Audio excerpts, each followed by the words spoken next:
ایلبستار اس شہر کے دو حصے تھے۔ ایک طرف بہت بڑی بڑی بلڈنگیں، خوبصورت بنگلے اور کوٹھیاں تھیں، جبکہ دوسری طرف جھونپڑ پٹی تھی۔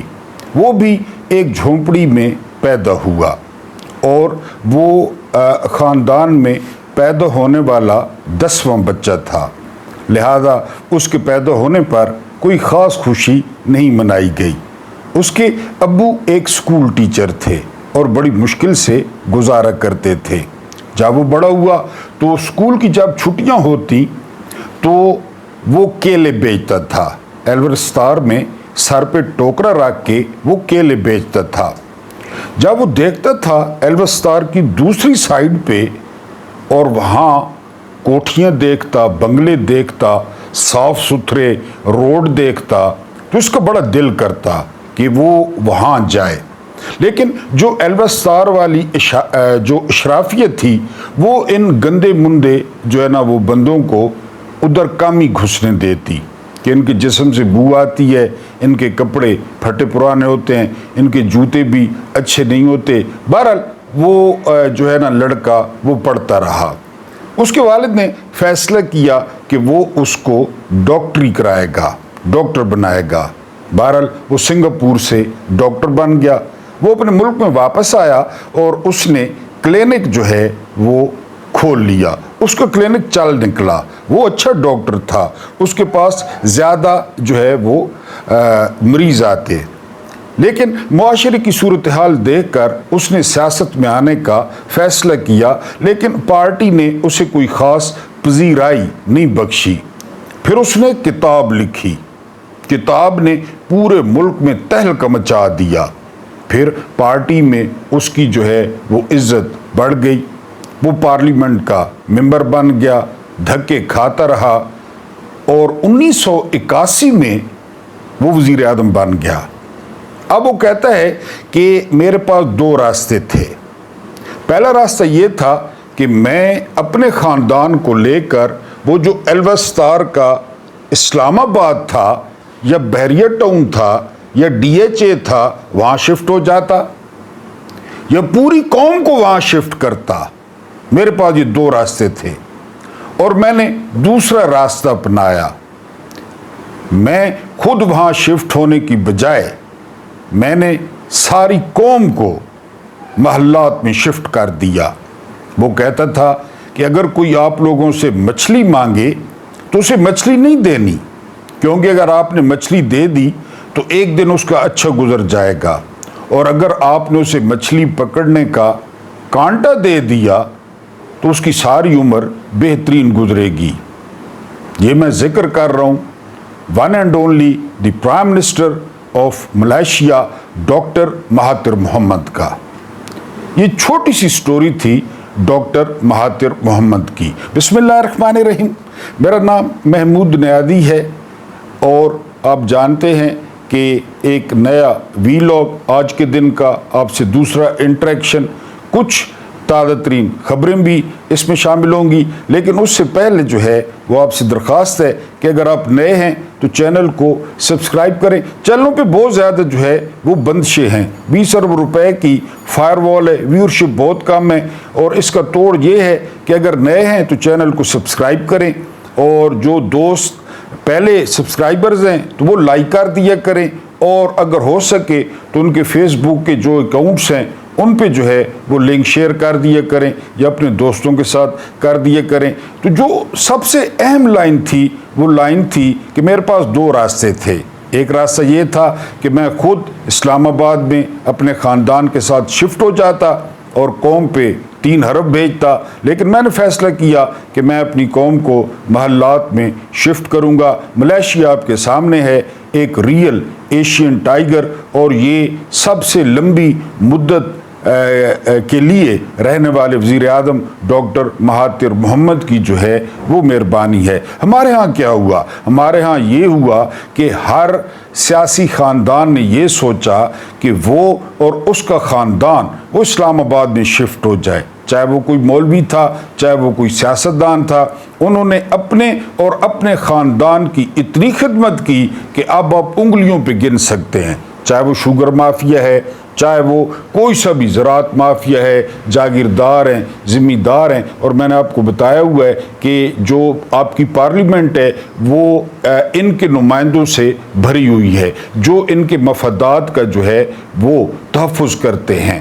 بہرحال یہ آپ کو سٹوری جو ہے وہ سنانی تھی، اور کچھ خبریں آپ کے ساتھ ڈسکس کرتے ہیں، پھر آئیں گے اپنے ویلاگ پہ۔ سب سے پہلی خبر یہ ہے کہ اسرائیل نے جو WHO ورلڈ ہیلتھ آرگنائزیشن ہے اس کے مرکز پر حملہ کر دیا ہے۔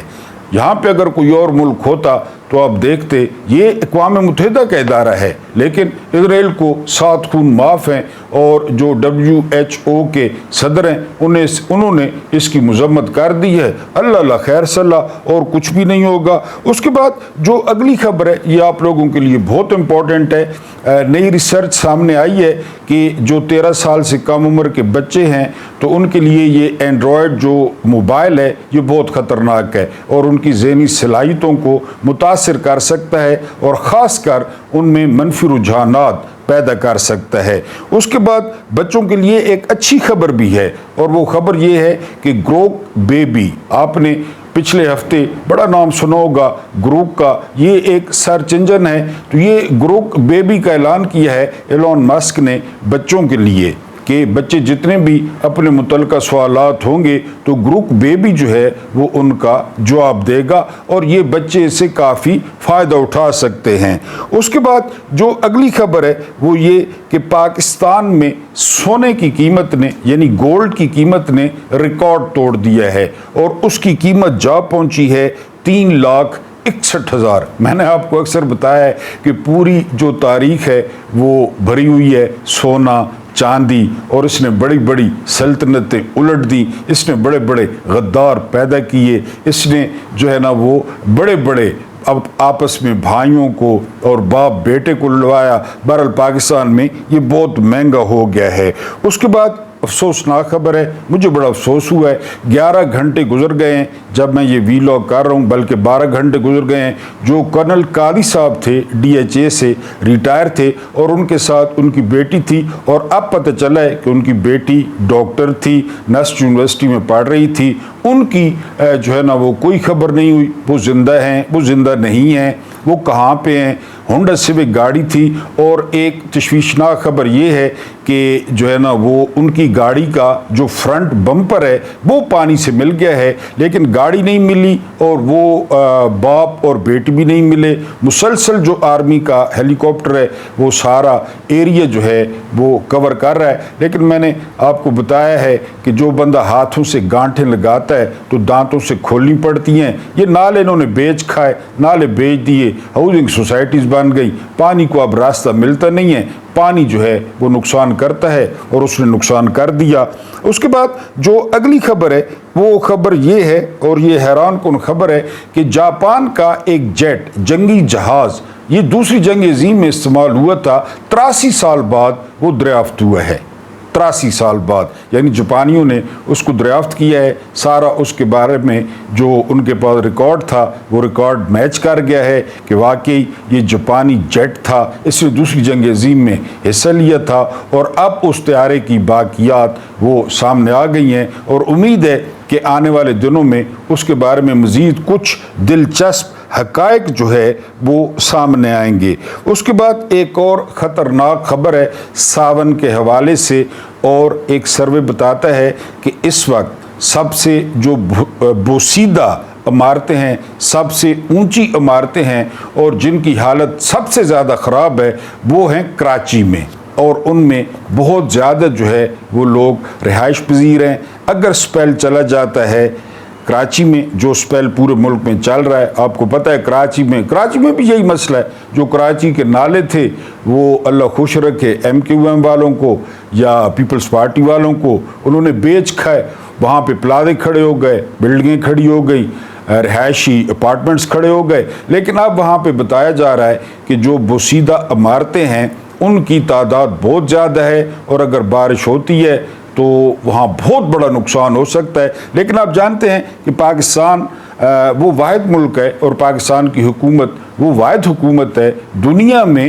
جو یعنی نقصان ہونے کے بعد، جب نقصان ہو جائے گا خدا نخواستہ پھر مذمت بھی آئے گی، پھر جو ہے نا وہ کیا امدادی کاروائیاں بھی ہوں گی، لیکن اس سے پہلے زندہ لوگوں کی نہ ہم نے پہلے پرواہ کی ہے نہ ہم بعد میں جو ہے نا وہ پرواہ کرتے ہیں۔ ہاں جب وہ مر جائیں گے خدا نخواستہ ملبے تلے آ جائیں گے تو پھر سوشل میڈیا پہ بھی آواز اٹھے گی اور حکومت جو ہے نا 5-10 لاکھ روپیہ دے کے وہ اپنا کام ختم کر دے گی۔ اگر ہم وی لاء کی بات کریں تو آج ہم سب سے پہلے بات کریں گے اسد عمر کی۔ اسد عمر آپ جانتے ہیں بہت پڑھے لکھے، ہائیلی کوالیفائڈ اور ماہر معاشیات ہیں، لیکن وہ جو 9 مئی والا منحوس دن آیا تو اس کے بعد اسد عمر بھی جو ہے نا چونکہ اور قسم کے بندے تھے، ان کا مزاج اور قسم کا تھا۔ یہ میجر جنرل غلام عمر کے جو ہے وہ بیٹے ہیں، یہ بھی آپ کو بتا دوں۔ ساتھ ساتھ آپ کو نئی بات بھی بتاتا ہوں کہ شاید نوجوانوں کو نہ پتہ ہو، غلام عمر صاحب جو میجر جنرل غلام عمر تھے، ان کا بڑا کردار تھا مشرقی پاکستان میں، اور الیکشن کو مینیپولیٹ کرنے کے لیے کہا جاتا ہے کہ اس وقت یحییٰ خان نے کروڑوں روپے دیے تھے جو ہے نا وہ غلام عمر کو، اور پھر پتہ نہیں انہوں نے کیا کدھر کیے۔ بعد میں سنا یحییٰ خان نے گالیاں شالیاں بھی دی تھی کہ وہ پیسے کدھر کیے ہیں، کیونکہ عوامی لیگ جیت گئی، انہوں نے پیسے دیے تھے مسلم لیگ اور بھاشانی گروپ کے لیے۔ بہرحال یہ ان کے بیٹے ہیں، وہ باپ ان کا اپنا اگلے جان پہنچ چکا ہے، وہ اپنا حساب دے گا۔ اسد عمر اور یہ زبیر عمر آپ جانتے ہیں وہ نون لیگ میں تھے، گورنر سندھ بھی تھے، یہ غلام عمر کے بیٹے ہیں، میجر جنرل غلام عمر کے۔ تو اسد عمر کہتے ہیں، ان سے سوال ہوا کہ جو معاشی حالات ہیں پاکستان کے، تو اس کے بارے میں آپ کا کیا خیال ہے؟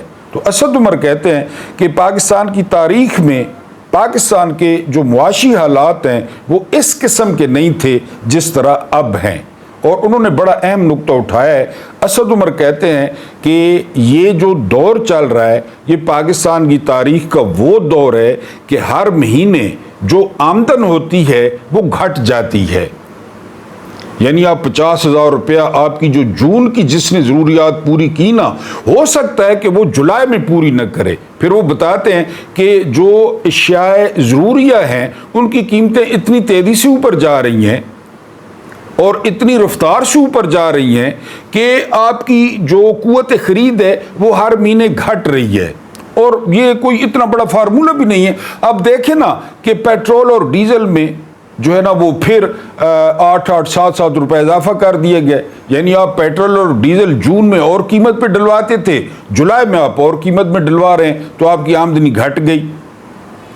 ایک بات، دوسری بات وہ کہتے ہیں کہ جی جو ہیں وہ بلز، بجلی کے جو بلز ہیں اور گیس کے وہ مسلسل بڑھ رہے ہیں، تو وہ کہتے ہیں کہ ہسٹری میں ایسے نہیں ہوتا تھا کہ یا تو آپ کی آمدنی بڑھتی تھی یا سٹیبل رہتی تھی، لیکن اب یہ حالات ہو چکے ہیں کہ آپ کی آمدنی جو ہے وہ گھٹ رہی ہے۔ ایک بات، دوسری بات انہوں نے کہا کہ سب سے زیادہ جو پریشان ہے وہ ہے نوجوان، کیونکہ نوجوان کو کام نہیں مل رہا۔ وہ کہتے ہیں کہ حکومتی اعداد و شمار سارے غلط ہیں، جو گروتھ ریٹ ہے، شرح نمو ہے، یعنی ملک کی ترقی کرنے کی شرح ہے، وہ 1.6 ہے۔ وہ کہتے ہیں 1.6 پہ کہاں سے نوکریاں پیدا ہوں گی، کہاں سے ترقی ہوگی اور کہاں سے نوجوان انگیج ہوں گے۔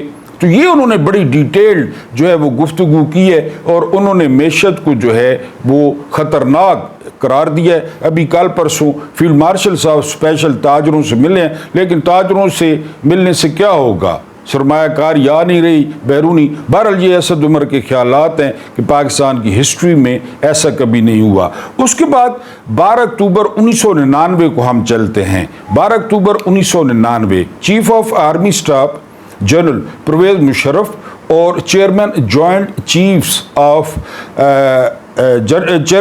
Chief of staff committee general Pervez Musharraf, یعنی یہ بھی آپ کو بتا دوں پاکستان کی ہسٹری میں وہ واحد آرمی چیف تھے جو چیئرمین بھی تھے، آرمی چیف بھی تھے، یعنی وہ آرمی کے بھی سربراہ تھے اور وہ ایئر فورس کے بھی سربراہ تھے، وہ نیوی کے بھی سربراہ تھے، کیونکہ وہ چیئرمین تھے۔ یہ گئے ہوئے تھے سرکاری دورے پر شری لنکا، ٹھیک ہے، یہ شری لنکا چلے گئے، پھر شری لنکا سے یہ 2 یا 3 دن کے بعد واپس آ رہے تھے۔ 200 سے زائد جو ہے وہ لوگ اس جہاز میں موجود تھے، اور چیف نے وردی پہنی ہوئی تھی، نیچے نواز شریف نے کیا کیا؟ نواز شریف نے گراؤنڈ پہلے جو ہے وہ بنا رہے تھے کچھ دنوں سے کہ ان کو برطرف کرنا ہے، تو انہوں نے پرویز مشرف کو ڈسمس کر دیا۔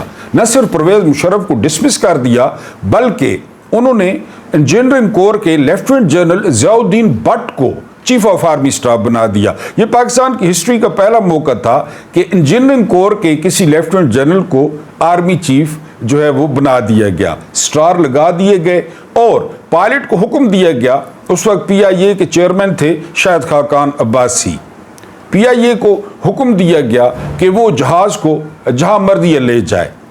یعنی پائلٹ چیختا رہا کہ میرے پاس فیول کم ہے، جو ہے نا وہ اسے کہا گیا آپ بے شک اس کو انڈیا لے جاؤ، اب بے شک آپ اس کو جو ہے نا وہ جہاں مرضی لے جاؤ۔ پائلٹ نے یہ بھی کہا کہ ٹھیک ہے آرمی چیف موجود ہیں لیکن باقی مسافروں کو کیا کیا جائے، لیکن نیچے سے کوئی جواب نہ گیا کہ جدھر مرضی ہے آپ لے جاؤ اس کو، آرمی سٹنگ آرمی چیف کو اور چیئرمین جوائنٹ چیفز کو جدھر مرضی لے جاؤ۔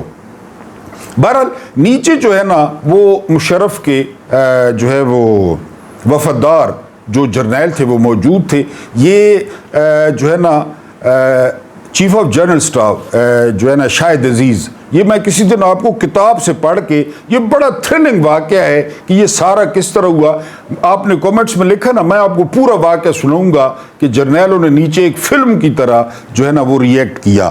بہرحال اس وقت lieutenant general Muzaffar Usmani, lieutenant general Mahmood, lieutenant general جو ہے وہ عبدالعزیز، اور اس کے علاوہ جو ہے نا لیفٹیننٹ جنرل شاہد عزیز، یہ سارے لوگوں نے کنٹرول سنبھال لیا۔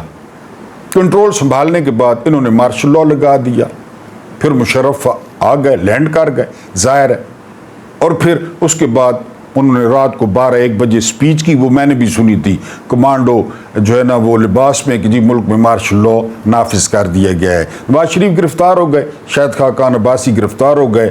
کیس کیا تھا؟ کیس یہ تھا کہ ایک سٹنگ آرمی چیف کا جہاز اغوا کر لیا گیا، چیئرمین جوائنٹ چیف کا جہاز اغوا کر لیا گیا۔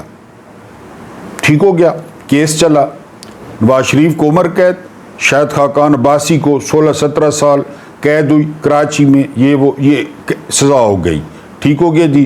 اس کے بعد درمیان میں پڑ گئے کنگ عبداللہ، اس وقت کنگ عبداللہ تھے سعودیہ میں۔ اس کے بعد لبنان کے وزیر اعظم سعد حریری، اس کے بعد امریکہ کے صدر بل کلنٹن، یہ جو ہے وہ بیچ میں پڑ گئے، اور انہوں نے جو ہے وہ مشرف پہ دباؤ ڈالا کہ جی آپ مہربانی کریں، خاص کر سعودی جو ہے نا وہ پڑ گئے۔